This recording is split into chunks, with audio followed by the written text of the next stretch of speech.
Yesterday morning at 2:41 a.m.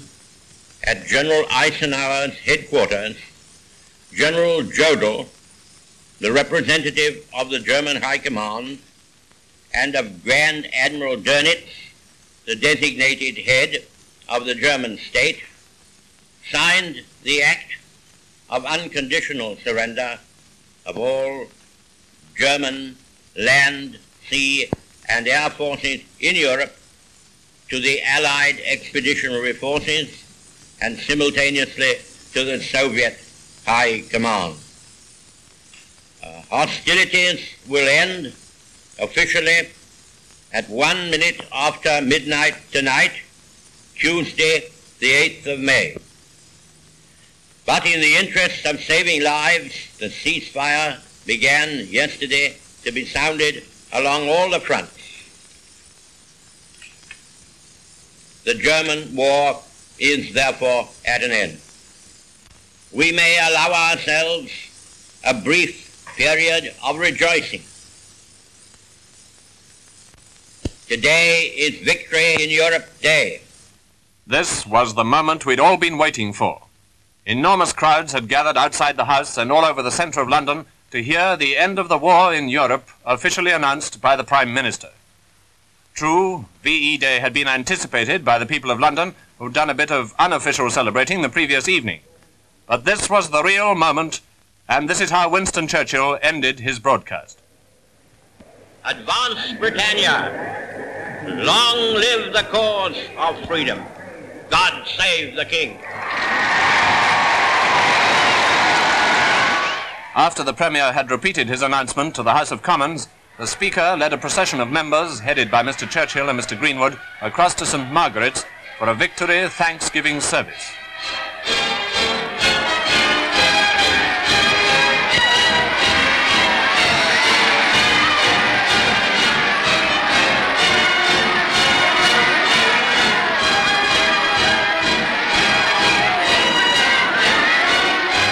Meanwhile, of course, Londoners had begun their non-stop two-day celebration. The end of the German war had come 11 months after the landings in Normandy. V-Day came less than a year after D-Day. But it was the end of nearly 6 years of war in Europe. No wonder people went a bit crazy. And this was it in the West End. All over the capital, as indeed in towns and cities throughout the country, it was the same story. This was it in Lambeth Walk.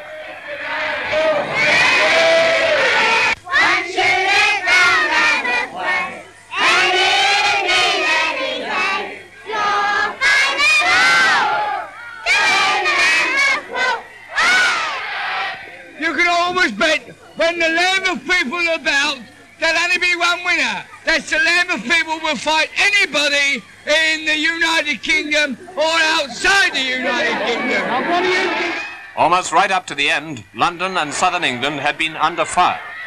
London certainly had as much right as anywhere to celebrate victory, and London certainly did.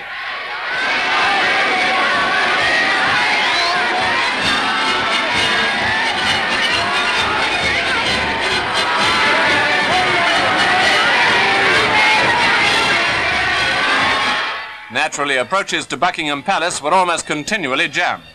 Vast crowds outside the palace, cheering and waiting. And when the royal family appeared first by themselves and later with Winston Churchill, how they cheered.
All day long and through most of the night, London's millions kept it up.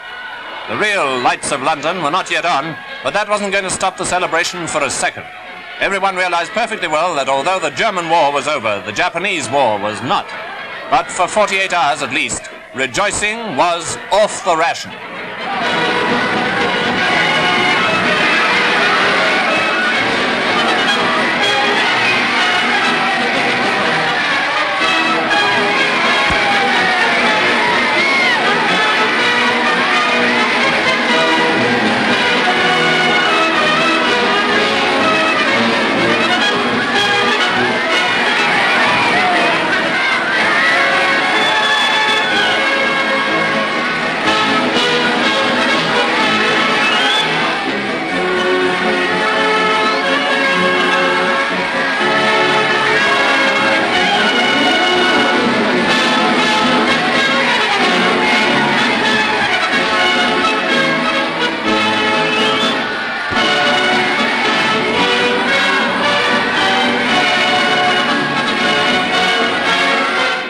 Through the day, the King and Queen had answered call after call, so it was again at night. Thousands upon thousands went to the palace, for this is a way we have in Great Britain. The family and the head of the family rejoice together. It was at 9 o'clock on VE Day that the King had broadcast his message to the people of Britain, the British Empire, and the Commonwealth of Nations. Today, we give thanks to God for a great deliverance. Speaking from our empire's oldest capital city, war battered, but never for one moment daunted or dismayed, Germany, the enemy who drove all Europe into war, has been finally overcome. In the Far East, we have yet to deal with the Japanese, a determined and cruel foe. The Queen and I know that the ordeals which you have endured throughout the Commonwealth and Empire. We are proud to have shared some of them with you. And we know also that we shall all face the future together. In the hour of danger, we humbly committed our cause into the hand of God. And he has been our strength and shield. Let us thank him for his mercies, and in this hour of victory, to commit ourselves and our new task to the guidance of the same strong